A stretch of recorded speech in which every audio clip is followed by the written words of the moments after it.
Call the meeting to order.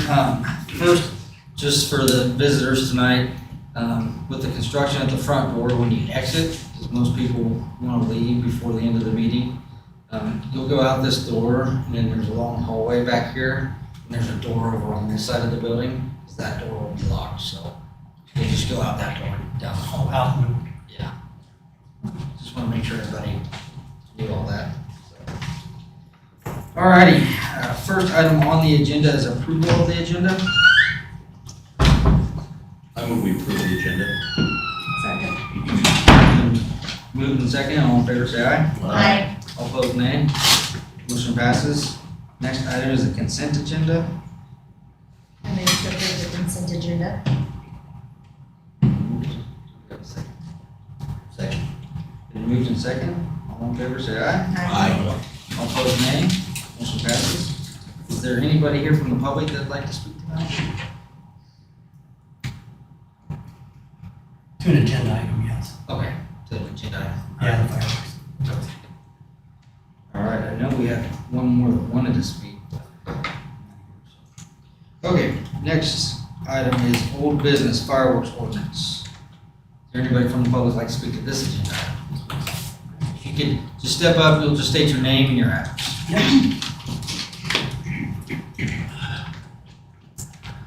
All right, I promise it's not long, it's in big font. So, my name is Brad Carlson, I live at 221 Signal Ridge Drive. And in regard to the fireworks ordinance, first of all, good evening to all of you. I mentioned my name is Brad Carlson. I'd like to briefly speak to the current fireworks ordinance. I'm a resident of Baldwin City and believe that the duration of selling and shooting fireworks has become way too long. I will say that I am not here to propose banning fireworks, as I have enjoyed this holiday over the years with my kids and expect everybody else to do so as well. I'm simply asking that some common sense timeframes be put back into place into the ordinance. When my kids were growing up, I am sure the ordinance used to be that it was July, you could shoot and purchase from July 1st to the 4th. Much like other communities, somewhere along the line, the ordinance grew substantially. Based on previous emails I've received from the council, I believe that there was a request that it always cover a weekend. I would assume that that request was because of the fireworks stands or because the city show could happen on a weekend. Not really sure. It was also decided to allow fireworks on July 5th. Over time, the duration has grown to 9 days of fireworks, including July 5th. It seems like a little bit of overkill to me. There are many residents, me included, that deal with pets that must be medicated and can't go out unless it's before 8 a.m. to get through these days. Residents also have friends or family members that deal with PTSD or autism or other conditions that also make these days less of a celebration and more of a frustration. Are there as many fireworks shot the first 5 days as the last 4 days? Absolutely not, but the element of surprise is what makes it worse. When I sent an email to the council last year, I did a little research and only found one city near Wichita that allowed fireworks anywhere close to this duration. This year, I looked up a few surrounding communities to see if there was anywhere close to Baldwin City in duration and found that we have 3 more days than any other city in the vicinity. Baldwin can sell and shoot 6/27 to 7/5. That's June 27th to July 5th. Basehor, Tonganoxie, Spring Hill, 6:30 to 7/4. Wellsville, 7/1 to 7/4. Gardner, DeSoto, 7/2 to 7/4. Shawnee, 7/3 to 7/4. Banned except for city shows, Lawrence, Ottawa, Olathe, and most of Johnson County. Again, I'm not here to promote banning all fireworks. Hours of operation by city are all over the board, but Baldwin City is pretty much maxed out, 8 a.m. to midnight, every day it's allowed. Honestly, I'm not sure why anyone needs to sell or shoot fireworks at 8 a.m., but to me, it's a lower priority than the number of days allowed. Based on the fact that the 4th will fall on a Thursday in 2024, I am sure there will be arguments to not tighten the duration because it won't cover a weekend. I would argue that if someone is purchasing fireworks, they will purchase them regardless of if it's a weekend or not. July 1st through 4th should give them ample opportunity to sell and purchase fireworks, especially since they are open 16 hours a day. Some of the current fireworks stands, I believe, have already made this decision. As far as I know, the Knights of Columbus stand did not open until 7/1. They may have opened the day before, but I didn't see it. and 2 of the stands packed up and didn't open on 7/5. I believe they are telling you that the extra days aren't worth staffing the tent. In closing, I would make the following recommendation, hopes you might consider making the ordinance consistent and sustainable. Remove July 5th from the ordinance. It's unnecessary. Research for yourselves the local communities around Baldwin City and determine what proper duration, both in number of days and hours of operation on those days. As mentioned before, I believe July 4th is a nice medium that aligns with surrounding communities. I would also ask the local police department regarding my last point. I would think if it's consistent in both number of days and hours per day, it is much easier to enforce. It may also perhaps take away some of the confusion year over year as to what days we can shoot and sell fireworks. Thank you for consideration and thank you for listening. Anybody else like to speak to this agenda item? Seeing none. Council discussion? I just have a reading of correction on the ordinance. I think there's a June 23rd, June 87. It's towards the bottom of the last paragraph. Between June 87 and July 4th. 7-303 paragraph.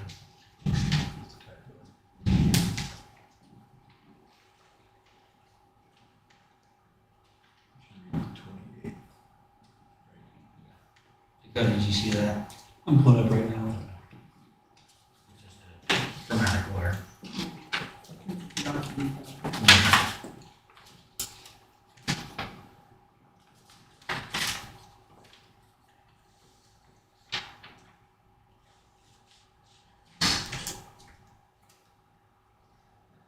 I know in first reading of, what's in the ordinance, I guess I'm interested in council, we've still got 7 days and we're proposing.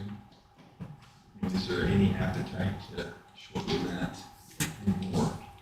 I could get rid of the 5th and let's, But we're already doing that. yeah, oh, yeah. Yeah, so that's right. the 28th is the start. And I think, just for consideration, I think if we started the 29th and the 28th, it would still be one weekend day, regardless of when, at least one, regardless of when. It would be, as he said, the Thursday. Thursday start would not have a weekend day, but every other week would have at least one. So one way to keep at least one weekend day is to keep it on the 28th and not move it to the 29th. Isn't that what it is now? Or what the proposal is? Yeah, the proposal is 28th to 4th, Right. which is the only way to capture one weekend day. Yeah. So limiting it down. Yeah.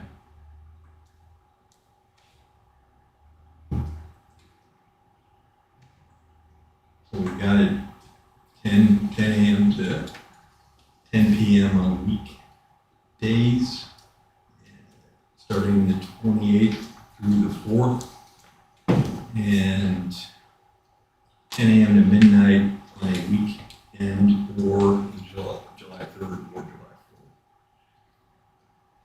4th. Under, reading this under 703, 7303, Yeah. did that get changed? What did you change? June 87? Yeah. Yeah. He just took the note. It's Yeah. working. It's already changed. It's changed? I think the question is if you want to keep a weekend day, you got to do 28th through the 4th. And I think there's significant reduction over current policy just in total number of days that they're allowed to go to midnight, total hours, and hours after 10 p.m. are all drastically reduced. Just grab percentages of all that. So it's a significant percentage decrease in hours. To me, it's a step in the right direction. And Yeah, for sure. I think we addressed all majority of the concerns with July 5th and with, the start time at 8 a.m. So I'm good with it the way it is. Yeah, I mean, it's like you said, it's a step in the right direction. I'd like to see how next year goes, and then Yeah. we'll go from there. Right. But we look at it down quite a bit. Isn't this something that would probably have to be changed from year to year Mhm. on the difference of the days? I mean, no. Now, it's always on the 28th, ends on the 4th. Now, the times, Yeah, the yeah. times would Yeah, change. yeah. If it's the 3rd or 4th, Yeah. there's more Yeah, time. yeah, If yeah. it's the weekend. I think it's a good middle ground. Yeah, Mhm. Start from where we are now. Yeah. Where we got to, sure. And I think the biggest complaint that I get is the late, Mhm. past 10. Right. Yeah. And, this proposal, depending on when the 4 starts, reduces the number of days, by 50 to 80%. Mhm. Right. So that's, we'll get some feedback after this, but.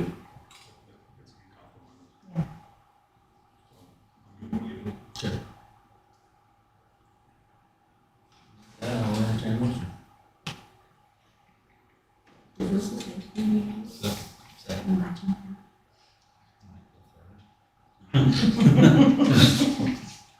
We had discussion, for sure.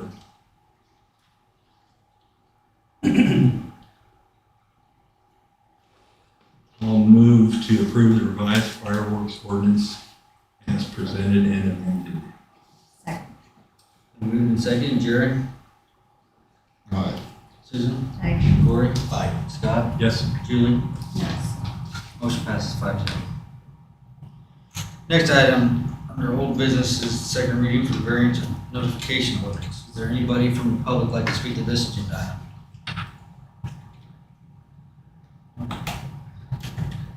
Council discussion? Since the last time. What's it reading? Uh,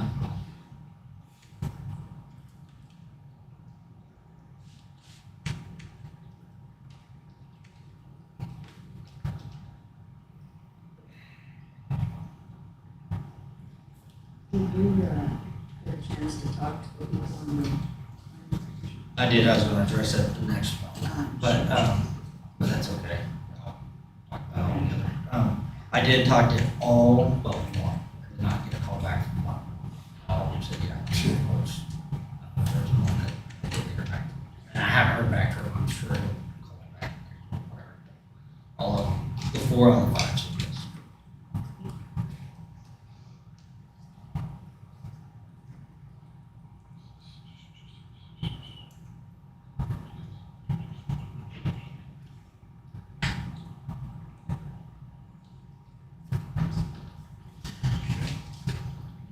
No precedence legal leads. Without the appeals ordinance ahead of actually creating a committee. Even though it's the next item on the agenda. No, the notification.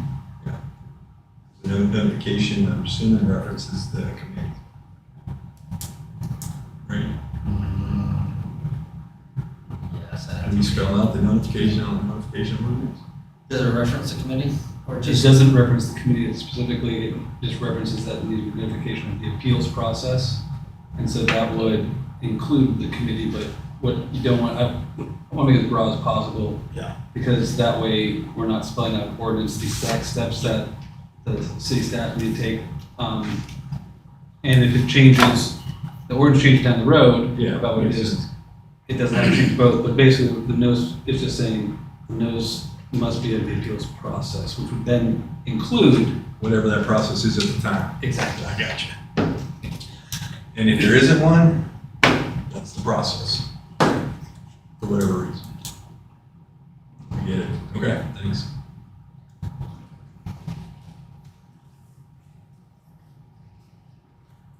Further discussion? I'll entertain a motion. I'm gonna adopt the variance notification ordinance. Second. And moved and seconded. Jerry?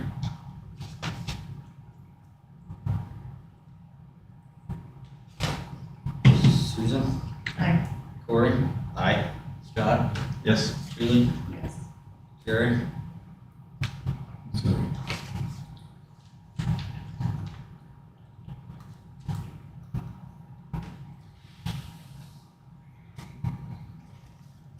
no, Motion passes 4-1. Next item on the agenda is the Appeals Committee orders. Anybody here from the public like to speak to this? Stu?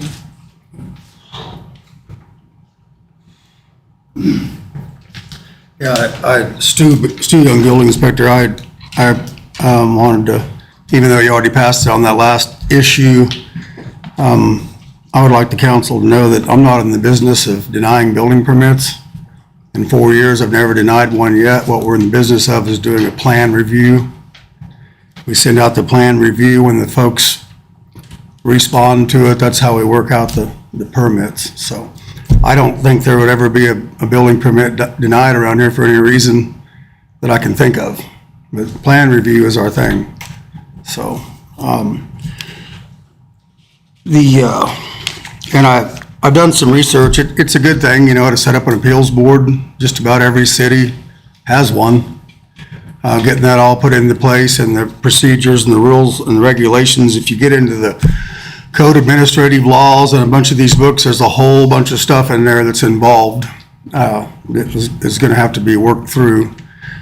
I would say that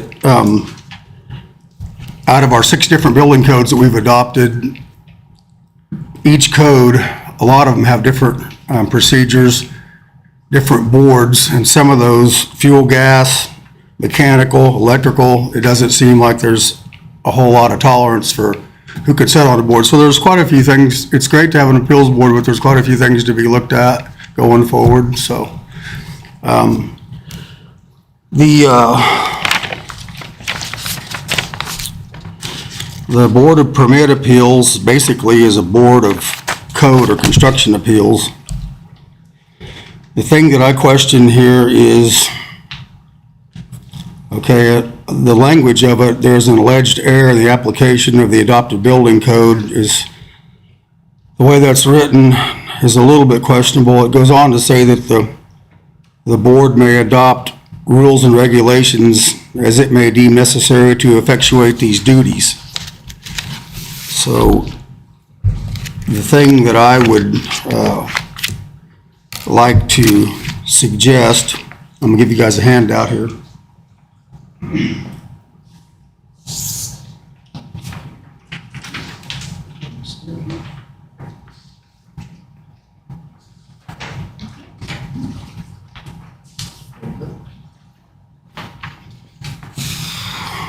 I would like to ask the council if they would consider, this is a printout of basically 6 different books that we have adopted for city codes. So when we have to consider what's being written in an ordinance, we also have to consider all these other books that we've adopted, legally adopted, and what they say about it. I would ask you to consider on every single book we have, the limitations on authority, the board shall have no authority to waive requirements of this code. So I would, even the administrative law, chapter 7 says the board shall have no authority to waive the requirements of code. So I would ask you to consider that going forward as you put all these things in place. I would certainly appreciate it. Anybody have any questions? Thank you. Thanks, Steve. Anybody else like to speak to this agenda item? Seeing none, council discussion. under, when it's passed, we have a form that's handed out at the office, board office down there. And in this form, there's a space here that you could add to whatever he's going to hand out. That gives the explanation as to how you would get into the appeals position if you want to pass this one. Yeah, no, if we already have a document that's handed out, that'd be fine.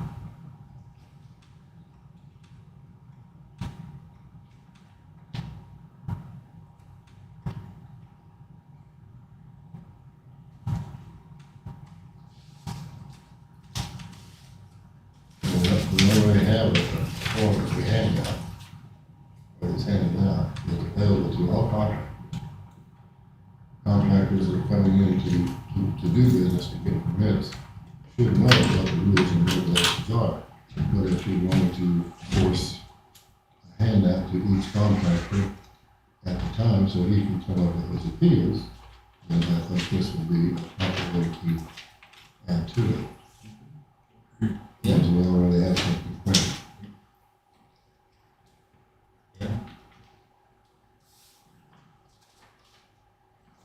I agree.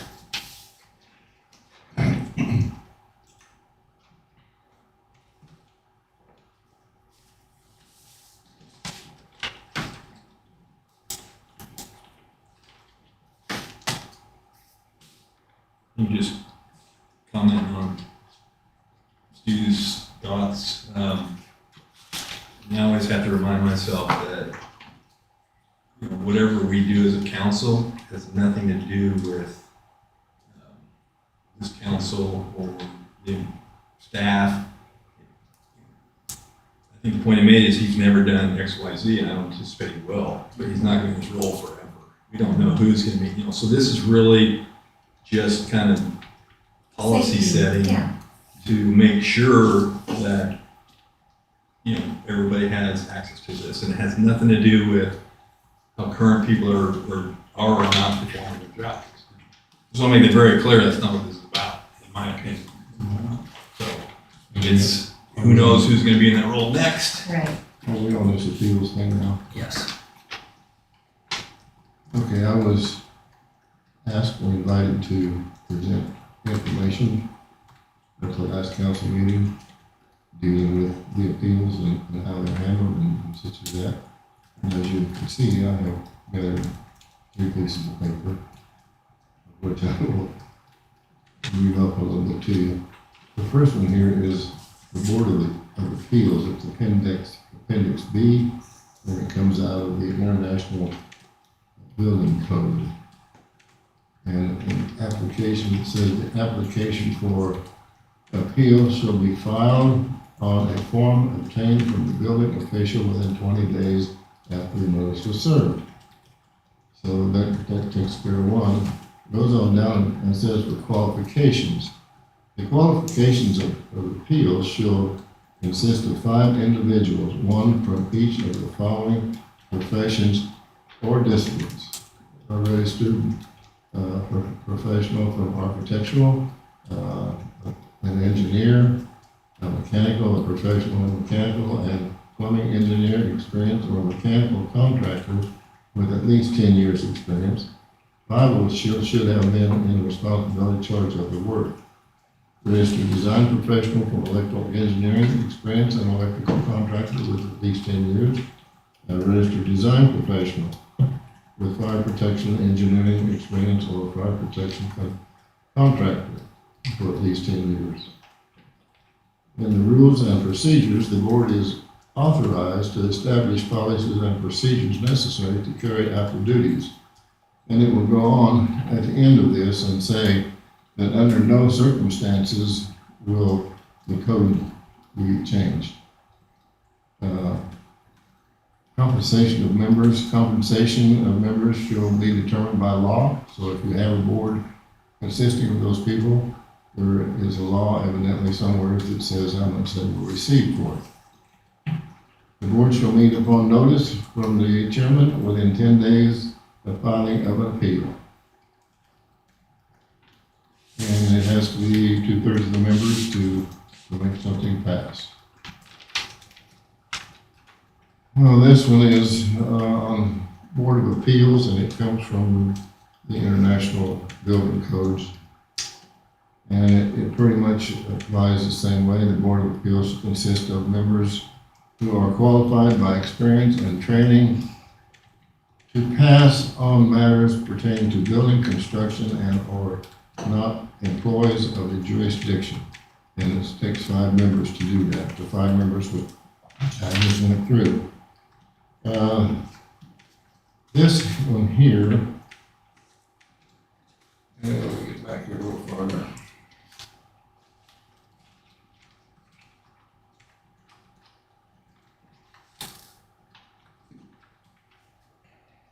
This one here is the legal aspects of code administration. And it's powers of the board. And it goes down and powers and stuff I have already given you as to who's in charge of that. And it does say here in the International Building Code that the board shall not have authority to waive requirements of this code. And that continues on in about every one that you read from there on, and others too. There's no reason for it to be changed. That we have an appeals process, and we have to abide by rules and regulations that's established by the state and international community. Let's say that we have an appeals process. If you have an appeals process, you have to follow state rules and regulations. If you still can't change what the codes are already established, it comes in those books. They cannot be But problems with. Go ahead. they can be. We have The extensive. appeals board cannot. The appeals board cannot. That's what- But how you construct the discussion. appeals board, right? Right, so. We're not gonna You get. mentioned it, you're mentioning it, what he's talking about is the authority of the appeals. Correct, correct. Has no authority But to not the change code. construction, or how you assemble the appeals board. That's a separate issue. Right. The last thing is always, in this appeals board cannot change code. I think we're all in agreement with that. Yeah. Right. It's not written into this ordinance that they can. So I think we're all in agreement that this appeals board cannot change code. I guess my question is where are you getting those requirements as far as experience? That's my issue with it. Yeah. As far as these come out of the books, What books? International Residential Codes book, that's one book. International Building Codes, Have we adopted those codes? yes, these codes have been adopted in 2003. They were not, those sections were not adopted by the We couldn't, board. We went over that last meeting. that was the last meeting, yeah, we couldn't adopt those. We were not gonna get a team of engineers to You're come. gonna adopt what? Right. We didn't adopt those standards out of those code books. Where'd you adopt them from? We didn't adopt We them. don't adopt We it. didn't. We have Just last adopted, we meeting. have adopted these standards that are in 2003. We didn't adopt the entirety of it. You don't have to, cities can kind of have a little bit of freedom to pick and choose what they, that doesn't apply to us. We're not gonna get a team of 5 engineers to be on our appeals board. Sure you are, We're Baldwin City, Kansas. but you're still under the state of Kansas. The state doesn't require that. It's not required. That's not state law. If it's not. We're at, Is that state law? Stu, do you know anything about that? Well, I'll speak on it for another minute. If you look on that brochure, it's sitting up there somewhere. Is that little brochure up there somewhere? Oh, I'm sorry. Excuse me. Thank you. I was reading it. Thank you. It says, of course, this is our handout. Everybody knows that. Inspections of new construction, and it's all 2003. All the books are 2003, residential, fuel, gas, mechanical, plumbing, National Electrical Code, and so forth. And to the best of my knowledge, these are the books that were adopted by the city. So what I'm putting out here is that, and I was saying before that it would be wise to look into each book and see what I've found by reading through it is that these books have a little different protocol for appeal. Like if you're gonna appeal something in fuel gas, their protocol is specific. It tells you different things. Then the IRC, International Residential Code, is a little more flexible. It's prescriptive. You could appoint whomever. So I'm just saying, as I said earlier, there's just a lot of things I'm all good for an appeals board. There's just a lot of things to consider as you put it together. I've noticed that some cities have 5, some even have up to 9 people on it of different backgrounds to make it all work. The books that we've adopted, as far as I know, are what we're talking about here, but there's a lot of things to think about and a pretty good handful of gray areas to consider, as you go through the process. Do you have a specific question for me? What state statute requires us? Pardon? What state statute? Not in this book. What state Well- statute? What state statute? Yeah. Well, It'll break you from the state law. Like I don't have the statute number in front of me, but we have a design process overview that the following is a general outline of combined state and local requirements necessary to apply for a building permit in Baldwin City, Kansas. Comes out off of our website. Kansas law requires the service of the following professional disciplines to be licensed in the state of Kansas. If you want to do commercial, you have to have a architect, mechanical engineer, electrical engineer, structural engineer, civil engineer. This is right off of our website. So I don't want to get into deep debate about it all, but I'd be happy to give you a copy of it. Now, what we have to remember here is, I'd like to reflect that we're trying to preserve the codes that we have. Let's remember that it's the minimum standard. Minimum standard and equivalent to grade is what, a D? There's nothing glorious about meeting the code. It's the minimum standard. And what we're talking about here, I support the appeals board and stuff. I just think that we need to look into it carefully. What we're talking about doing is appealing a book that we're using that's 20 years old. Who coming into Baldwin buying a lot for $100-something thousand deserves to be inspected, safety, structural integrity, and so forth on a 20-year-old book?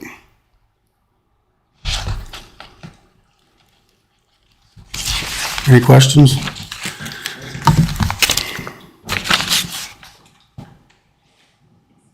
Under F3, here, computer, 1609,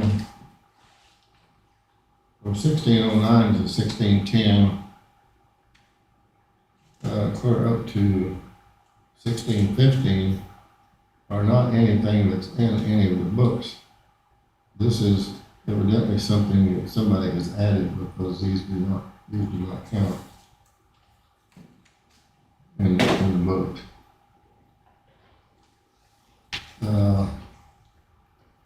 In the first part there in 16-110, the Board of Permit Appeals creation. Did you write these, Casey? No.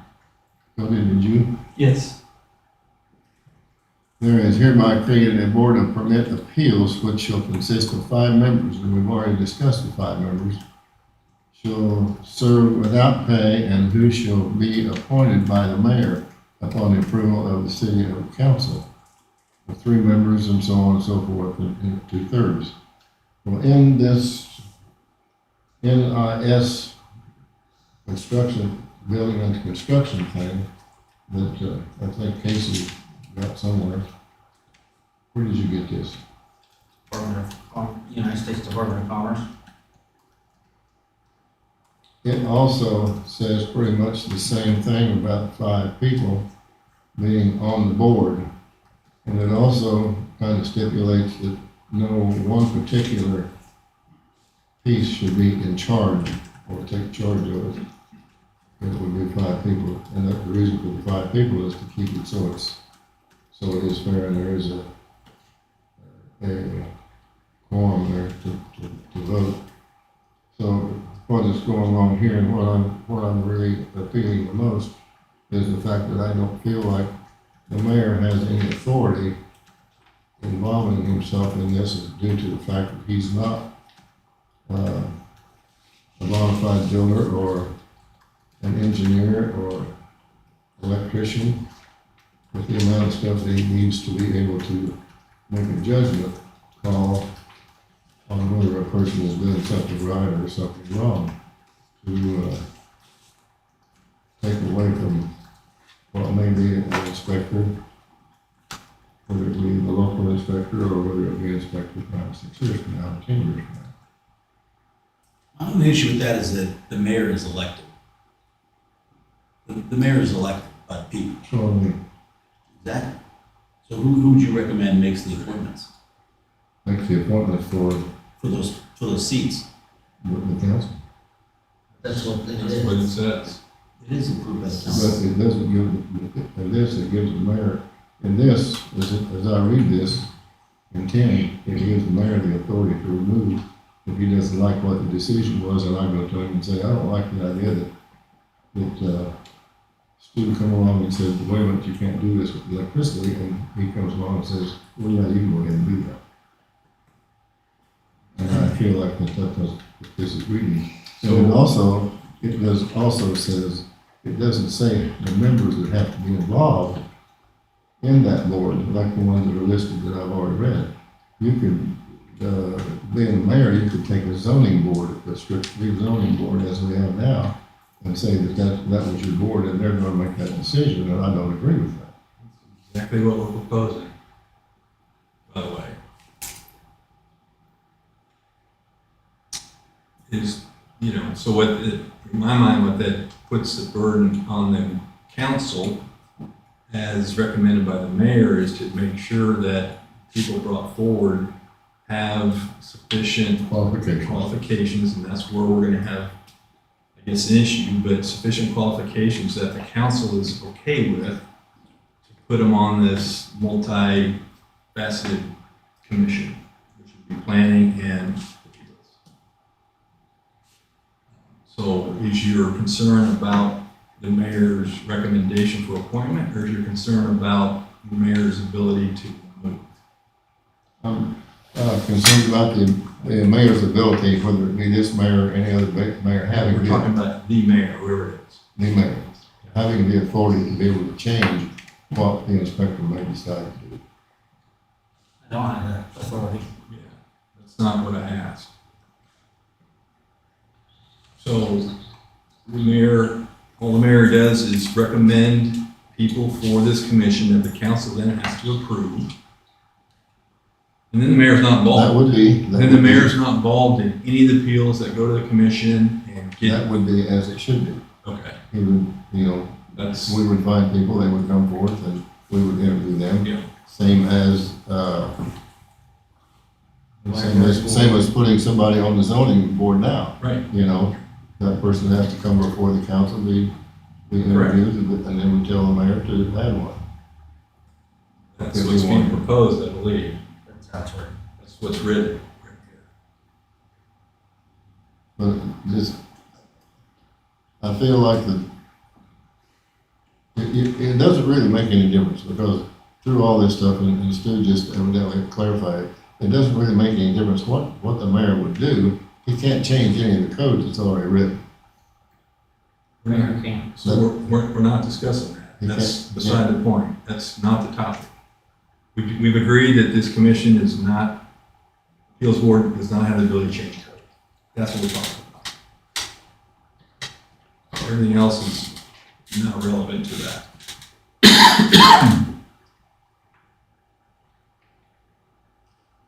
I just don't want to give the mayor's future president or past too much authority. Where's your past? You won't. But But tell him what that. But, yeah, I mean, the authority is to recommend appointments that the council then takes responsibility for in the end, right? So, We should take responsibility. and that's the way it is the council has a vote, I believe, that says, yes, we would like this person added to the planning commission or this appeals board. In this case, both. So I don't know, and if the mayor doesn't come forward with qualified candidates, the council does not have to approve a recommended candidate. And it's like, no, bring, we need to see more whatever it is, the council may decide to say, hey, bring some more. This isn't good enough. So I don't see it as a mayor's power at all. Because he doesn't have a vote. I mean, that's how I see the mayor, that's the role that they have. You don't want 5 council members running out individually, getting candidates and bringing them to the table. And then, it needs to be, it needs to be coming from one spot. Here's the candidates that I've come up with as mayor, with these contacts. And it's up to us Yeah. if we want to accept them or not. I don't think any of us want that job. No, I do not. That's the mayor's job. You can always make recommendations to the mayor about people you think are qualified. That's just like any citizen could. It's like, hey, why don't you go talk to these people? Usually it's, Jerry, a public process, I mean, we put it out. Let people send in their resumes, I usually pull some council members in, different interviews, whenever we have those. That way I'm not happy.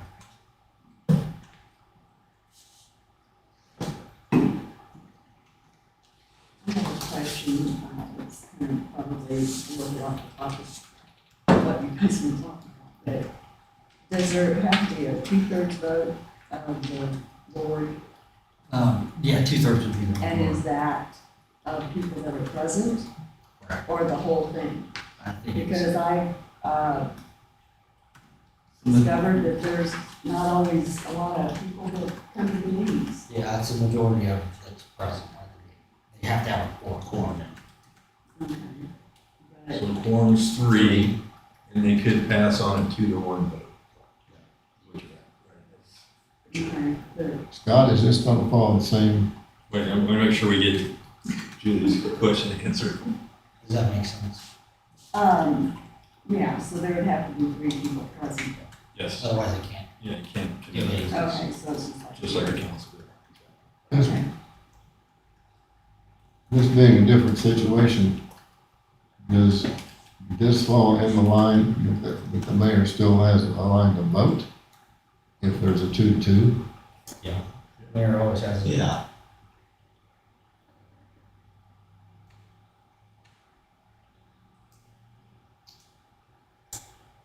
I get my feeling, I don't necessarily agree with all of it, but I get my. Appreciate you bringing that thought forward. I'm sorry? I appreciate you bringing that forward.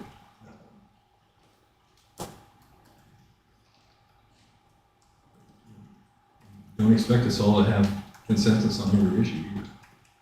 I don't. I mean, I don't have. I appreciate you trying to get out your thoughts so that we may change our mind based on something we may not know, and so that's appreciated. You took the time That's to, what I tried to do, it took a lot of time. well, I don't get paid for that. $39. It's 37 after tax. The only concern I have with this is that, to step back a little bit, like we had such a problem with the sprinkler system and enforcing that. Whether the people that are on this board can be waived in order to do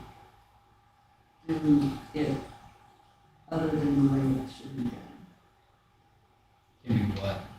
Other than the way it should be done. I mean, it's like we spent a large amount of time talking about the fire codes. And I can see that this could be the same situation. It could, I guess, my only comment back to that, Julie, would be this deals with permitting. Permits, if they're not given for whatever reason, then they're there to look at the code and interpret the code, and then base a ruling off of that interpretation as a body. So I see it a little different. But, you know, everybody can have their own interpretation. Yeah, and that's where it takes 5 discussions and come up with consensus. so is the difference in that was a variance as opposed to a code interpretation? Correct. So they would still have their ability, I don't think variances wouldn't go through this process. They would go. This isn't cover variance, this is just Yeah, permitting. so that situation would have, that business or citizen has the ability to do a variance request through the state that we talked about, that still exists. The variance, the definition of variance, I think, as I understand is the process of changing rules and regulations to a degree. Not changing, allowing to go Allowing an outside, exception. like an exception to the rule versus changing variances. I think the inspectors have the ability to provide variances Correct, the inspector has the. on the spot. Yes, So is that changing the code? that's not changing the code, I don't think. Okay, so Neither would the variance in it. And the inspector still has to follow the rules and regulations, just like when we're driving automobiles. Yeah. You know, there's a certain set of rules that we have to follow for that too. I would imagine the inspector, if, you know, he's doing his job like he should, follows the rules and regulations, that's so desired. If you don't have all the information that you need to get a permit to do whatever it is that you want to do, then he will say, or should say, I need something here for the architect, the type of wiring or the size of wiring you want to use in your electricity. Once you get that to him, you got a permit. I don't think all that would happen. And in the end, if the permit requester doesn't feel that the interpretation was correct, then they have the opportunity to go to the appeals board. Yes, And that is like correct. Stu mentioned, he And it so he says. doesn't see that being a very common It occurrence. says so in this material, that for some reason, there can be an appeal because of a discrepancy between what the inspector may have said and what the builder believes to be until that is proven by both parties. And then he can issue the permit or deny the permit again. Well, they're not going to deny because that means he's going to quit, but, you know, hold back on the permit till that information is resolved. And I think that's what we're proposing here, I can right? see where there can be several situations in that inspection work that could happen. I don't think what is being proposed here affects that at all. No, it doesn't. I think it just kind of outlines it. It makes it an ordinance that's clearer than it was when we didn't have anything.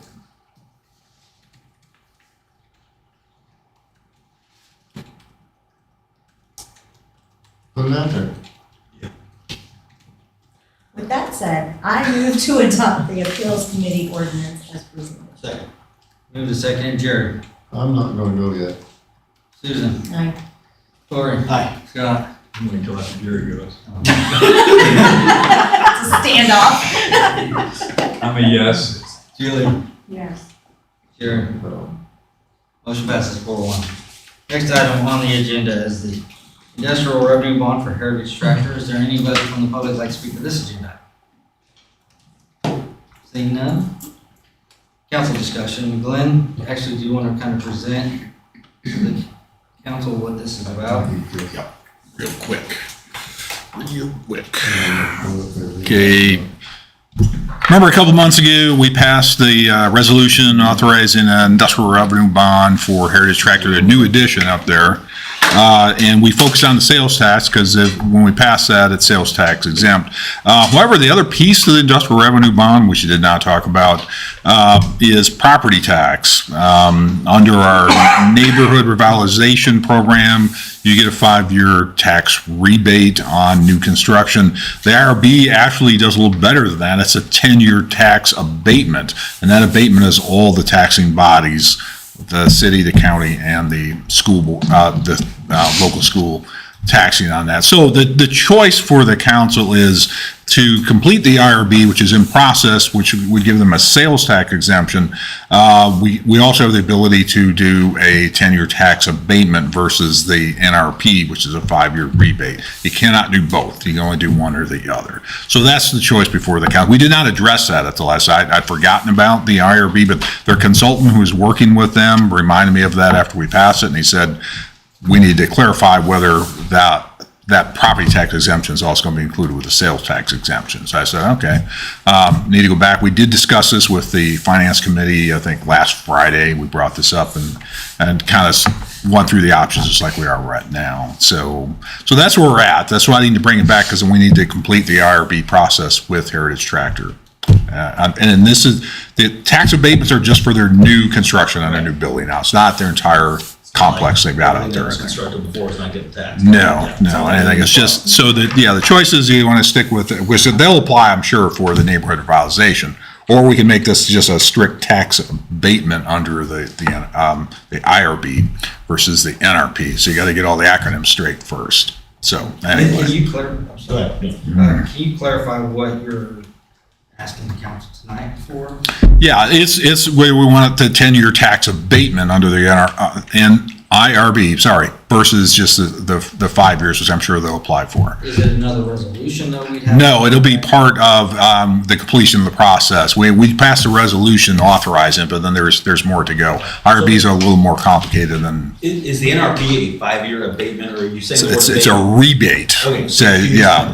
The rebate is you pay it and then you get it back. You get it back very quickly, actually. Our county's very good at that. But anybody who's in the NRP program doing a new construction that qualifies for that, on that portion of building or new building that you're doing, they'll pay it and then get it back. I think they get it back within a few weeks, actually. But the abatement is just that. You don't pay it at all. Okay, that's You all I there's no paying in and getting it back. So it's just a strict abatement on that. And the IRB's been around for decades. A lot of people don't use it because they don't think they really understand it a lot. But it's a nice tool to have because you get a sales tax and a property tax abatement on the thing. And most people tend to focus on the sales tax because that's the kind of big thing on that. And plus it helps them get a better interest rate on their loan that they're doing on things. So there's a kind of a triple benefit for the applicant on the thing. So the decision tonight is whether we want to do the 10-year tax abatement or let them go ahead and apply for the NRP. That's the worst they're going to do is get a 5-year rebate. So, and the best is a 10-year abatement on the thing. So on the rebate on NRP credit, they're gonna call it, is that then, does that come out of all the tax entities? Like- yes, like- right. Yes, and we just renewed that. Yeah, we did Same the. as an abatement. Yeah, it'll be the same taxing bodies. They'll get noticed just like they do with the IRB, and so they get noticed that the abatement or the rebate is being applied for by that specific They entity. don't receive the money and that's in their back. Right, that's the only difference in the process, maybe a rebate and abatement. Sometimes people will use those terms interchangeably, but they're really not the same. The rebate is a little different process. At the end of the day, you're not paying taxes, what's happening, but it's 5 years versus 10 years. But so Yeah, so that's the only difference on that.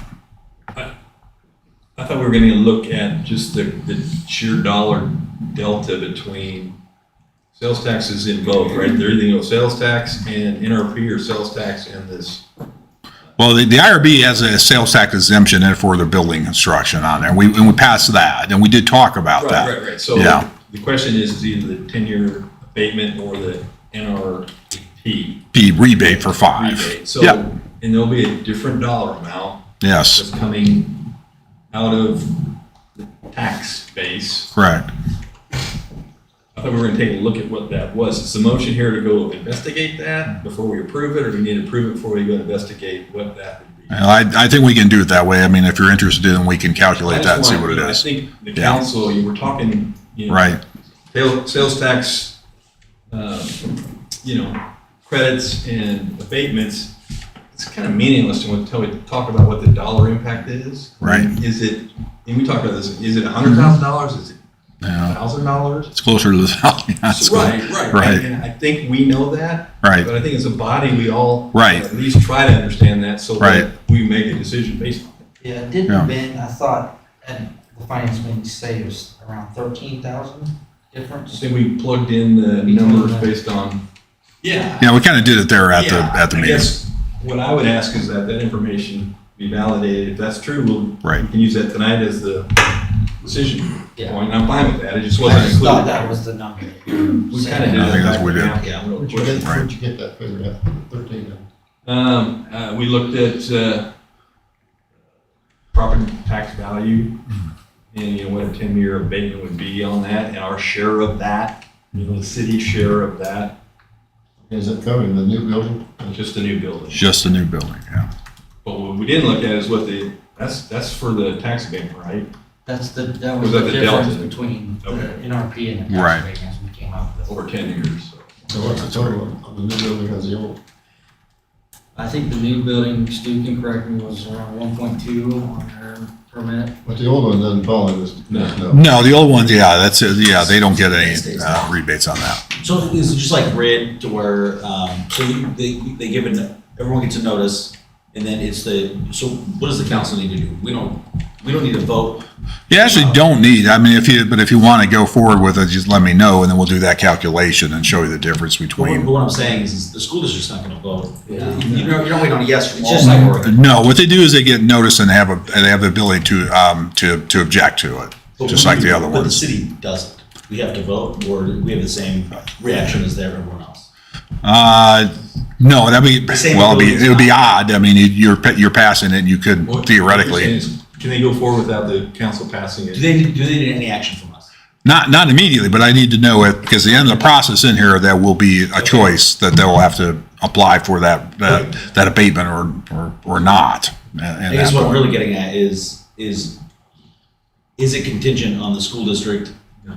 Okay, No, we don't have to go then do a presentation or something and get their okay. That's all I approval. wanted to- Yeah, that doesn't have to, that doesn't have to We work just out. send them a letter. Right.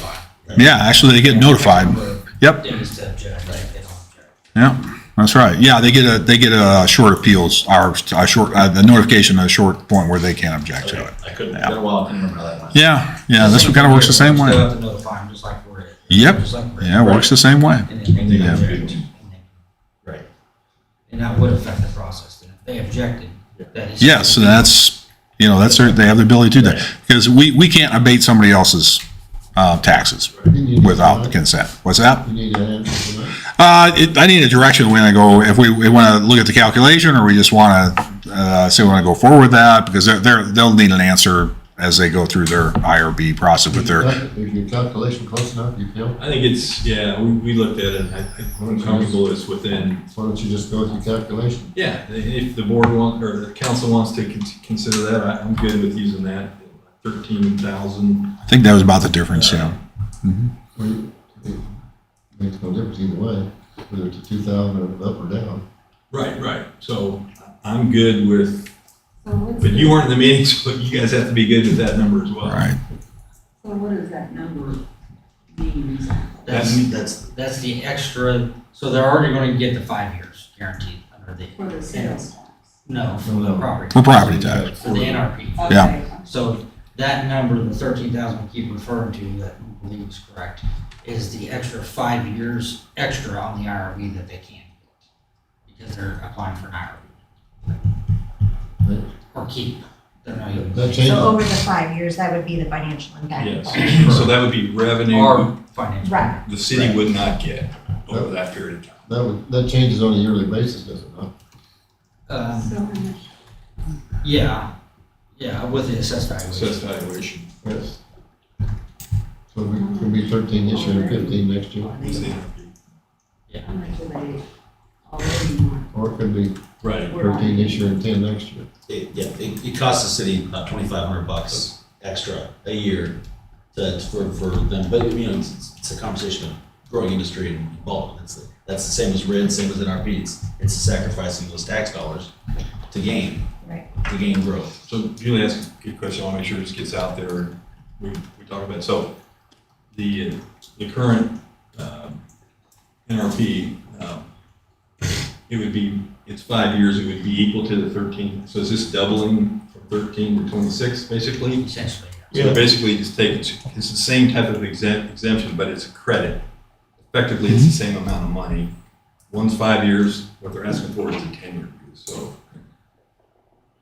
rather than 13, 5, it's 26. It's $2,600 a year regardless. yeah. And so we only collect 20% of their total property tax. To them, it's a larger impact, Yeah. but for us, as a city, it's only a small percentage of the total tax bill that they receive. We're the lowest taxing I body. mean, what, 2,300, 2,600 a year. 2,600? Yeah, it's just a matter of whether they're doing it for 5 or 10 years. So that would be the budget impact, revenue-wise, assuming the assessed valuation stays the same. Which, It'll move, it could go either way. after 10 years, you're going to be getting a lot more tax money in over the next however many years they're in operation, I hope it's a really long time, and it's decisions like this that solidify that. What happens if they go closed in 4 years? Yeah, well, they don't. What's worked well, I think, for the neighborhood revitalization we've seen now, because we're into year 5, is what happens with those people who are saving under that. They don't take the money and go on vacation. They put the money in the building, and they build actually a bigger building, whether it's commercial or residential or industrial, whatever you're building. So when that rebate or abatement period then goes off, then we're taxing a higher assessed valuation, and that's where we're seeing the impact on our overall assessed valuation right now, because that appears to be working. And that's historically what I've seen people do with the money. They put it in their building, they add on to it, or they do something on that. And to just kind of drive the point home, that as being a commercial building, like that's taxed at a higher rate than when it goes back on the tax rolls. It's double what the residential rate is. So you get that benefit. It's just going to be delayed, just like it would. But they would apply for the NRP, I'm sure, anyway. So it's the difference between 5 years and 10 years. That's what you're looking at. Is there any more questions for Glenn? I like what he come up with. I like the 13. Thank you, Glenn. Okay. Anybody else like to comment on this agenda item? All right, council discussion.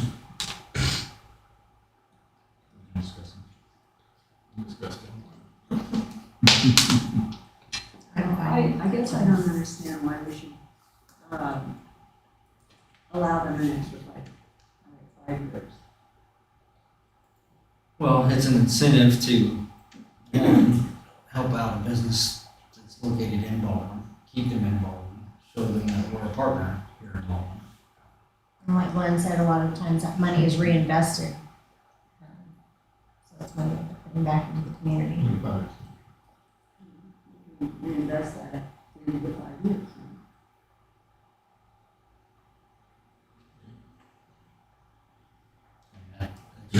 I see it as a pro-business type of showing a major corporation, hey, we want you to stay here, we're gonna help you stay here, we're gonna help you keep hiring people and be profitable. We're gonna have to do that same thing with, the neighbor out there. If they apply for it. Yeah, I mean, the state allows these programs to exist for a reason, and it's up to the communities whether or not they want to allow them to exercise them or not. I don't know that I want to be in the business of What does happen if they would have? turning away business instead of attracting. What does happen if they would happen to run a business? Well, the property, I And mean, they it move the stays, company. stays with the property. So whoever owns the So the property, next person that comes along and puts in a hot dog stand, he gets that same benefit. if they wanna do it in a multiple $1 million building, that'd be a heck of a lot of hot dogs. Well, there's a whole world out there.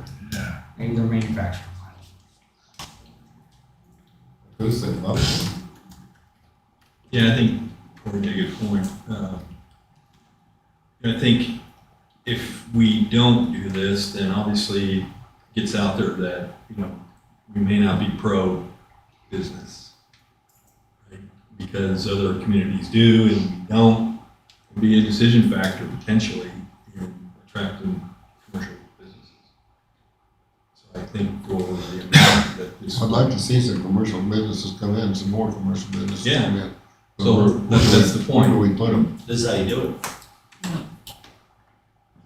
Show that we're business friendly. I believe they got an IRB, Glenn, correct me if I'm wrong, for their Lawrence store as well. And what? For their Lawrence. For the warranty, yeah, because they're working with the same bond council, and so when they built that, So it's the yes. same thing that Lawrence did. Yeah, it's really exact same thing. And they have a lot more industrial than we do. Right.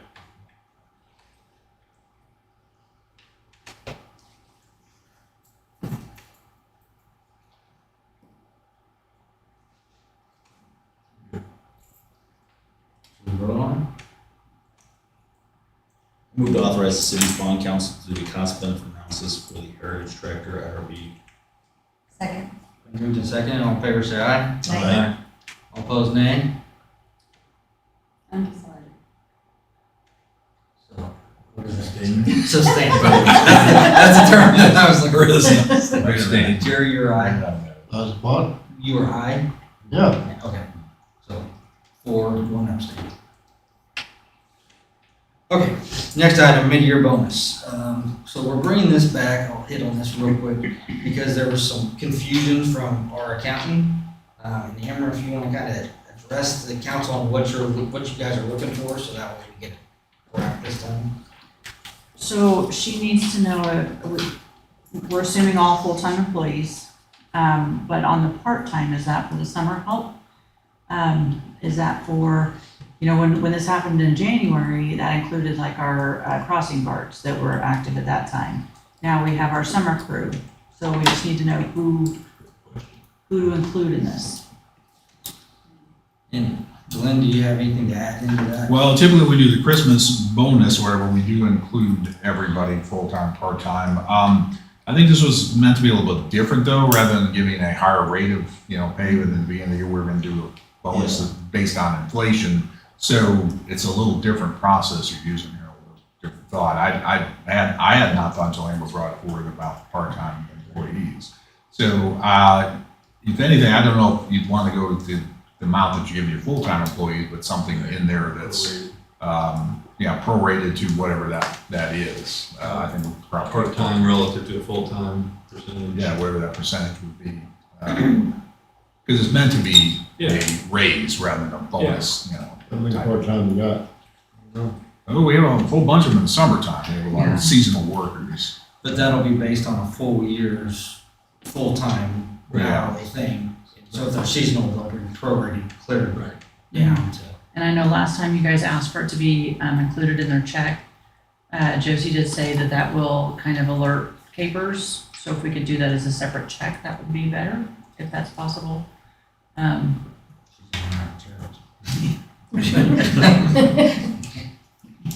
so would that include for part-time, would that include like our crossing guards are not working right now, but they will be next month?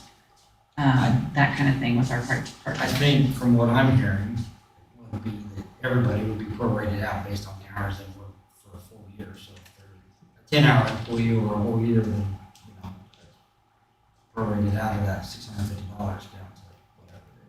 Is that Including yet to be worked hours. correct? Yeah. So whatever that part-time position is annually, even though it's seasonal, so they may not actually be here, and the risk is they're going in that position, they got the bonus. but You could do it off the previous 12 months. Well, yeah, but I mean, this bonus is intended, was I intended. got you. So yeah, that's a great point. So we haven't had, So this is for employees that were employed last year, there you go. not necessarily starting in '23. Correct, the previous 12 months from now, Yeah. because it's intended to help during that inflationary. From now or just all of January to December 22. I would think from now, just the prior 12 months. The part-time employee that worked in 22, Problem with that and is the part-time employee that comes back and works again in 23, you're gonna count that as a little different? What's that? A part-time employee that worked in 22 that came back and worked in 23, you're gonna look at him a little different, or her? Now, we're just trying to figure out what the annual view should look like. Is it June to June? Or is it January to December? Or June to, I mean, I'm okay with the way. I think the number, I think the number of hours is the same for that position, right? Should be. So should it be currently employed people that worked in 2022? No, I think, to your point, I think that what we deferred was a 23, or what we 23 raise, so it really for people that were employed in 23, that would have got a different cost of living increase. So yeah, I think it's the 23 employees, and then just whatever their annual number of hours will be on part-time for 23 projected.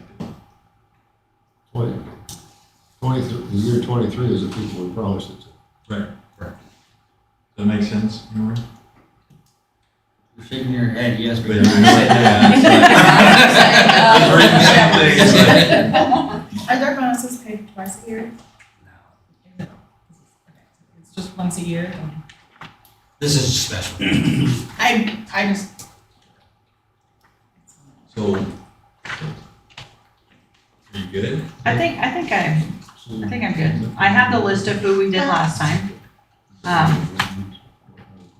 And I think that we can go back and go over the hours and I think we'll be okay. And we'll do a separate check. Does the rest of the council agree or disagree? Yeah. Yes, I don't think we need to vote on this, right, Amber? You're just looking for We clarification. just need clarification. Jerry, Judy, you guys good? Jerry, Corey, good? Sounds good. Good. All right, next agenda item, new business, revenue neutral. So we are required in 2 days to notify the county if we are staying revenue neutral on our budget or not. So that's why this agenda item is on here. Based on our work session for the budget, nothing that was presented was revenue neutral on what we're funding because we have to collect more revenue just to pay the staff more. So, this does not tie the council to how to set your budget. This is just simply saying they're authorizing the council to exceed revenue neutral. That's all we're deciding is basically that authorization as we go to the budget. Glenn, did I hit on that correctly? Am I? Yeah, actually, very, very good summary of it. To clear up any confusion, this is really not anything, you're not setting your mill. That's not what you're doing here tonight. This is actually the revenue itself. And if you remember about 3 or 4 years ago when the state passed the revenue neutral budget hearings and all the stuff like that, which kind of changed our budget process a little bit, changed our calendar, changed it, so we have to have 2 hearings now. But we have to notify them by July 20th. So what happens is on June 15th, we get our overall assessed valuation, so we know what our mill is, and we know what our revenue, they actually give us what a revenue neutral number would be on your property tax. And so, and then, then by the 20th of July, you have to report whether you're going to be revenue neutral or not. And that's a hard and fast date. There's no getting around that. So that's what we've had to do every year for, I think, the past 3 years. And so that's the first decision the council's got to make. Whether you have your, raise your mill levy, lower it, or keep it where it's at, really has nothing to do with this. If you're going to be $1 over revenue from last year, you have to notify them by the 20th. What that means is I go onto a website. It's very simple. I basically click yes or no, we're going to be revenue neutral or not. And basically, I punch in a couple numbers, calculates everything for me, and I get a printout that says, hey, we did what we need to do, and that's it. So it's pretty simple from there. But because the state changed the way we do our budget, and you have to have a separate hearing for revenue neutral, you actually have to let the county know well before. So I think the first meeting in September is when we actually set our budget here in our revenue neutral budget. So this seems pretty far in advance, but that's just the way they've set up the calendar, and there's just no way around it. So that's why it has to come here tonight, which seems like we're kind of in front of everything because we haven't even done our hearings yet. But they need to know. There's very few cities, schools, or counties that actually do revenue neutral. I think I've only found one that's done that since they've done this whole thing. On purpose. Yeah, not by mistake. Yeah, not on purpose. So one small city actually did remain revenue neutral on their property tax. So the confusion comes because this is not set in your mill. We'll do that when we have our budget hearing and we'll go through all that. We have to publish that. They get 10 days, then we have our hearing. So then we'll publish our actual mill levy. This is just if you're going to be $1 above the revenue, you have to let them know. It's as simple as that. So does that make any sense to you? Yeah, it's an extra layer of complications they threw at us a few years ago, but we'll have to do this every year going forward. So anyway. Anybody from the public like to speak to this agenda item? Council discussion? Are we about Or above, same yeah. or? Yeah. Or above revenue. If you remember the discussion we had when Baker Tilly came in, they went and looked at revenue neutral, and it's letting people go and can't get there. So what we talked about was assuming mill levy neutral, which is I think was what we were working off of. What would that look like? And that's where we went through the priorities and all that. So based on the work session, I think we all came out of there knowing that revenue neutral wasn't going to be possible.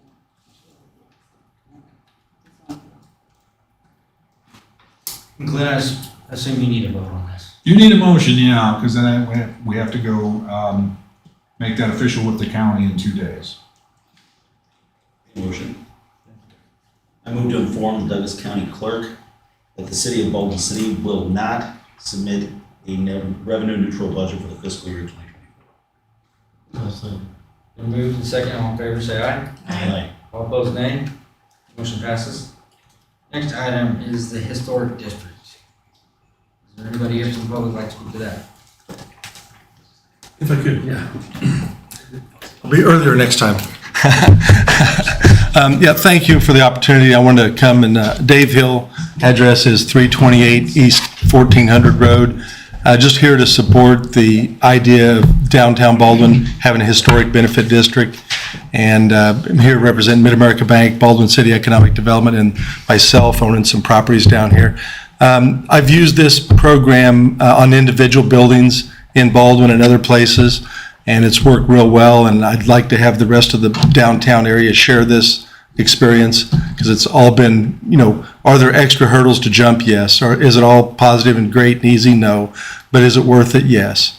So like, for example, right now, just since the last time I was here to speak on behalf or support of this, we had a roof problem at one of our buildings, 600 high, and which is about a block up here, and not a real problem, I guess, but we need a new roof. It's $40,000. And so we did a simple application about 3 weeks ago, got approved in 2 weeks for the tax credits. The tax credits amount to 40%. So, $40,000 roof, 40% tax credit, $16,000 benefit. Of course, you don't get a check till after you're done, et cetera, but you can just see how it can really help people. So that building was we put that building on the register back in 2009. So we did that ourselves, paid for that ourselves and did all that. Now I'm just asking that the rest of the downtown get that same benefit so that they don't have to do individual applications. It's quite a process, quite a bit of paperwork. I wouldn't want to do it again, to be honest with you. That's why hiring people to do it makes a lot of sense. We did that one on our own. Don't need that experience again. So anyway, just here to support the benefit district for the downtown. I can't remember the exact number of properties, but going off my mind, I believe about 25 of 42 buildings would be eligible for this type of benefit, and then some of those other buildings would be eligible if they made certain modifications. So, I'm not going to say it's all positive, easy, great. There are some downsides just because, like I can tell you, for 600 high, we had to put in special windows. They probably cost twice as much as any other window would have if we'd have just went with the regular window. But you know what? And then I know the storefront. We put the new front in there. We custom built that storefront rather than just throwing in some glass, commercial glass like you do at a lot of buildings. So a few things like that we had to do extra that cost us extra money, but it really preserved the integrity of the building and made it what we think is valuable. So I think it's really worthwhile. So I'm just here to support the program, and thank you for your time. Question, Dave, just remind me, so we saw the presentation on the district, and everybody within this Territory. they have the option to opt in. They aren't required to opt in to the district. No, I think the district, once you have a district, anytime you go pull a building permit, you're going to have to run your project through the process. District set up by people that want to be in the district. Well, I think there are a few buildings that I was surprised they left out. For example, the Nook. I'm really surprised they left the Nook out. They took the buildings to the south of the Nook. So I don't know the answer. But if you're inside, they didn't skip a building here or there. Here's what I'm trying to understand is, you talked about the requirements to get the credit, and some of the hurdles. If I'm within that district, I have no other way to go. Can I go do get other grants or go do construction without going through this process, or do I have to continually keep this within the historical guidelines? Okay, I make sure I understand what you're saying. Are you in for good and you can't ever get out? Yeah. I'd say that's true. And so if you recall the boundaries they had laid out, I don't know if anybody has that or not. If you're inside that boundary, my understanding is anytime you pull a building permit, you're going to need to run it by the SHPO, they call it in Topeka. The SHPO is going to say, if you're particularly one of those 25 buildings that qualifies to get the tax credits, you're going to have to follow their guidelines. But if you say, you know what, I'm going to put vinyl siding and residential windows on my storefront, I don't care what you say, then you're not going to get the tax credits. So it's just the tax credit piece. It's tax They credit. don't prevent you There's from. no Yeah. harm. It's tax credits, Yeah, but that's what I was trying to- they're not going to support that, of course, the SHPO wouldn't. And I would say this, let's see, if they, I'm trying to think how to answer all that. I know you're definitely not getting tax credits if you don't do it the right way. Right. And, for people that, for a lot of people that want to maintain the character of the downtown, we don't want somebody coming in and putting vinyl siding on the front of their building, So we want them to go back and do it somewhat original, and if that makes sense, it protects really the integrity. Now, I did learn quite a bit by talking to these guys that were putting this package together, the architect out of Lawrence, I can't remember his name now, but, because I personally thought, if you have a vacant lot like we do, we have some vacant lots, they're on, right across from the post office, there's a couple vacant lots. And I thought, well, they're going to have to build something that resembles the character of the downtown. And he said, no, that's not right. And in fact, they wouldn't like that. They want it to be built to the era that it's built in. So, because I'm like, well, you wouldn't want a contemporary building down there. And he goes, no, you would. And I'm like, okay, I You get wouldn't that. want Dodge City looking like the old west on every Yeah. new building. I guess that's true, yeah, you gotta stop somewhere. I'm sorry. A new building, insurance place going in is a new, That's is key, a new that makes modern sense. building Yeah, I guess it instead does. of a Seems weird, old. There's more saloons. That's kind of an example. Yeah. Anyway, I don't know if I answered your question, Scott. They had a historical building, and they didn't do properly like it was, big said to do it. Do they automatically get rejected again? Are they out of it? Are they? No, I don't think you're ever going to get out of the program. Once you're in, You're in, yeah. You just don't get the tax. Right. And, my understanding too is if I am bound and determined to put vinyl siding on the front of my building and the SHPOs will not approve it, the city council would be the voting authority that could change and allow that. So, it comes back to you and you really have to say, yeah, I'm fine with vinyl siding on the front of the building. I'm fine with vinyl siding. If you guys say that's okay, then that'll fly. I'm not going to get tax credits. If you get one of your buildings and you get another historical thing and put a park bench out front, and I go down there and sit on it, can I get a tax break? Because I'm. We're going to make sure you get a tax break. We're going to make sure. All right, thank you. Thank you. Anybody else like to speak to this agenda item?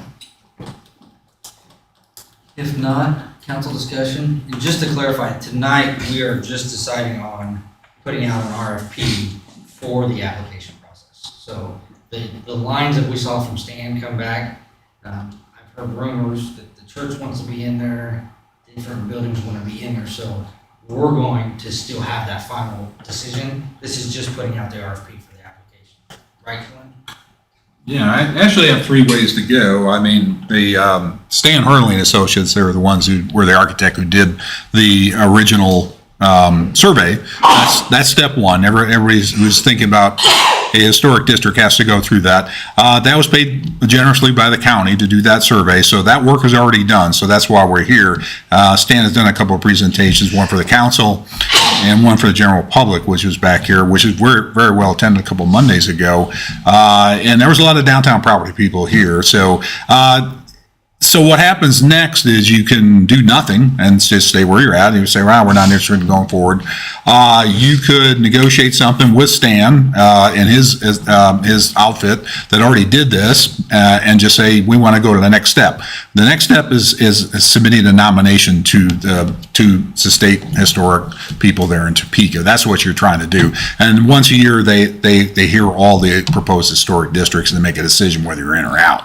So, or you can go out, as the mayor said, for an RFP, open it up and have other people apply. There's a lot of people who will do the nomination so I don't want you to think that Stan and his people are the only ones in this area. There's plenty of people throughout the state and throughout the nation who do these type of nominations. They're very common. I'm not going to say they're easy. As Dave said, there's a lot of work that goes into the survey, a lot that goes into the nomination. So, yeah, it's a pretty intense process to go through. But that's the decision points, whether they want to go forward want to directly negotiate with the guy who did the survey, or you want to put an RFP, or how you want to do that. So that's the decision for us.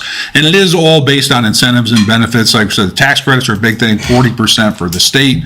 There is no other state in the union. Kansas has the best tax credits for historic districts in the nation. Nobody goes to 40%. If you're on the federal register, you can get another 20%. So you're looking at 60% of your project getting tax credits. Plus, the other thing that's in there, historic district, you can, it's very competitive to apply for the National Historic Trust Fund grant.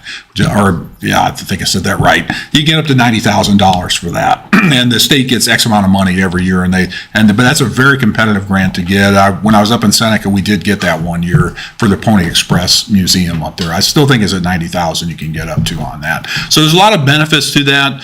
If you don't want to get tax credits or whatever like that, you can paint your building pink or whatever, what do you want to do to the thing and put up aluminum siding, whatever. You're not going to get the tax credits. There's nobody to come out and penalize you for doing that. We'll probably say, wow, that's a really strange looking building or something like that. But so you have to put up with the public shame, I guess. But there's nobody coming to stop you from doing it. You own the building, you own the property, you have the rights to do whatever you want. You're just not going to be getting the tax credits and the advice from people. This program also works hand in glove with Main Street because that actually comes out of the National Historic Trust also. So it's all about preserving your downtown. So everybody says, hey, we love our downtown, we love the brick streets, we love the buildings, and we do. I mean, that's just, that's the part of the look of the town. This is all about helping to preserve your building, so when they can have a problem with their roof, you can fix it, you can do something with your storefront or whatever you're doing with your building, you can have some resources so you don't feel like you're on your own, because those buildings, a lot of them have been there 100 years. And so they're showing their age and they need to be repaired. This is probably the best way to do that. So that's why I've been really enthusiastic about historic districts. And, it's another tool in the toolbox. Talk about IRBs helping businesses. This is another tool for us to do that. So, but as Dave said, the other way to do it is individually you go about it, and that's very expensive to do. And so we can do this all in one shot. The district we're talking about, Stan did propose a district. That's up to the council when we apply to draw those lines. Yeah, the church has said they would like to be in the district with us. Otherwise, they have to do the application by themselves. Well, it'll cost them thousands of dollars to do that. So why not come in with us? You can draw that district as long as the buildings we think are qualify in that district. So that's up to the city council when we get to that point. So Stan was just showing what he would recommend, but there's other ways to look at it. So anyway, so that's it tonight. Either an RFP or negotiate whatever you want to do. Thanks. But Murals take away from that? is what? Murals take away from this? Oh, no, absolutely not. No, nope. No, because you're not changing the structure of the building. What they do is look at, if you've altered the building and put up something that is really out of that era. So, but no, murals wouldn't hurt you at all. In the district, that's not. Okay. Council discussion? I would like to see us go out for an RFP. If we're going, to me, there's no point in negotiating with one person. We can just get proposals back from everybody. Be in a good position to maybe have the best response. Yeah. Based on what he's done. Absolutely. Yeah, he can put in an RFP just like everybody else. This is, I love paperwork, I'm gonna. Pretty much. Actually, I think it's the Yes. application process. Okay, good, Yes. glad they do. So you're not one of them. I'm not one of them. He says there's some funding in the historical stuff for the streets. Yeah, I forgot to mention one other benefit for it, because we've talked about long-term, after we got our sales tax in place, so we're talking about, going after KDOT grants, TA grants. Part of that, in their application, they have 3 different categories, and one of them for funding brick streets or anything under transportation. We have really taken advantage of the sidewalk program under that, because they look at transportation. But part of that process is historic preservation. So, because then the folks that actually SHPO actually look at the applications for the TA grants. And if you're tying in your brick streets downtown and your historic district, and you got all that working for you, so it looks like you're committed to preserving your downtown, all that, that does score you more points on your application. That's all to the good too. So again, it's all about preservation. It's all about finding tools, and whether it's grants or tax incentives to preserve all your downtown, including your streets. So I forgot to mention that part that Jerry just brought up. Will it help us on our streets? Yeah, I think so. And again, we did that when I was up in Seneca. We declared a downtown historic district, and then about 3 years later, did get a TA grant to do all the brick streets downtown, about 8 blocks of them, and they have very wide brick streets. It was millions of dollars. But part of it was, I think it's because we established that historic district and got out in front of that, and they were impressed by that, because that shows a commitment that you really want to preserve your downtown. So anyway, thanks for bringing that up. Well, glad I did something right. Okay, council discussion? No, I'm good. RFP makes sense to me. Oh, I don't see it, I'm sorry. I'll make a motion. I move to authorize city staff to write and send out an RFP for the purpose of hiring a consultant to write a nomination to establish a historic district in downtown Baldwin City. Moved in second, all in favor say aye. Aye. All opposed, nay. Motion passes. Next, council committee report, budget and finance, Scott. We had 2 agenda items, both were discussed tonight, the revenue neutral budget and the heritage IRB. So those are covered. Our next meeting would be August 4th, 7:45 a.m., second floor of City Hall. Community development, Cory. We have not met since the last council meeting. Our next meeting is the 24th, Susan? You're my go-to on this. I know. I think it is. Yeah. That sounds right. It is. Yeah. Yeah, Monday the 24th, 4 p.m., 7th floor City Hall. Public safety, Susan. We met on July 11th and we discussed parking on the south side of High Street between 5th and 6th. Right now, it's not marked, and it's just parallel parking. So we discussed possibly making that from parallel to angled parking. However, High Street becomes much more narrow there. It goes from 65 feet down to 50 feet. So there's some difficulty in visibility of large vehicles or angle parked there, turning on to High. So we could get the 6 in parallel parking versus 10 angled. So we did angled and we wanted to do it safely. It would require going in about 7 feet, taking out the curb, quite a bit of work. So we decided to go with the 6 parallel spaces versus the 10 angled for now. The parking continues to be an issue there. It's something we can always revisit. Next meeting is August 8th at 4 o'clock. Public works and utilities, Julie. Yeah, I'll read through these really quick. The guys are continuing to patch and crack seal as the time allows on the streets. The pool's using a lot of chlorine as it did last year. They have ordered 25 more buckets of chlorine to get them through the rest of the season. The water system consumer confidence report went out in the utility bills, which everybody probably knows. Phase 3 of 8 is completed the lead service line inventory. North 400 Road water line is complete. No updates on Orchard Lane culvert project. New signage for the Hudson Pond will be installed soon. Dunn's Fish Farm recommended stocking the pond with fish this fall. And they may need to look at adding an aerator or a fountain to keep the water moving to help with the algae and keep mosquitoes away. There's no update, again, on 56 and Santa Fe Drive. I've done that every time. New generation, engineering was received on engine pedestals, and an RFP for concrete works will be going out. Conversion of the radiator system should now be complete, and alterations to the Bay Area will begin soon. Newton Substation, Midstate studied the outage from 5/21. There's a temporary plan to remove the protective device that is only needed when generating. And the long-term plan is to include the procedure in SCADA system to remotely take the protective device out of operation when it's not needed for generation. No response from Evergy concerning outages or upgrade costs to their regulators that they were proposing. Solar, community solar versus large-scale projects versus other options for the GRDA. Working with Evergy to submit an LOI for a PACE grant for community solar project that would, could include the storage for the solar. New substation, the site survey has been completed.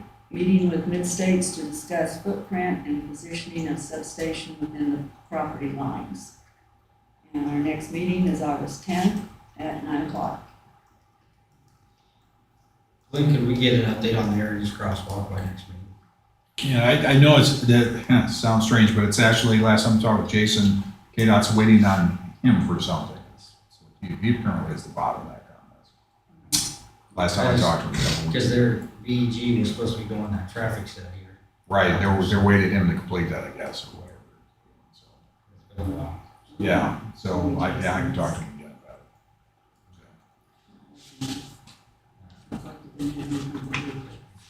Strategic planning, Scott. We did not have a meeting since the last council meeting. Our next meeting is August 4th. We'll be meeting with the survey development company at that time. First meeting there, and it would be 2 p.m. on the 4th, second floor of the city hall. City administrator staff comments? More? it. Nothing more. Any more council comments? Where are they gonna get put in that farm? Is the aerator.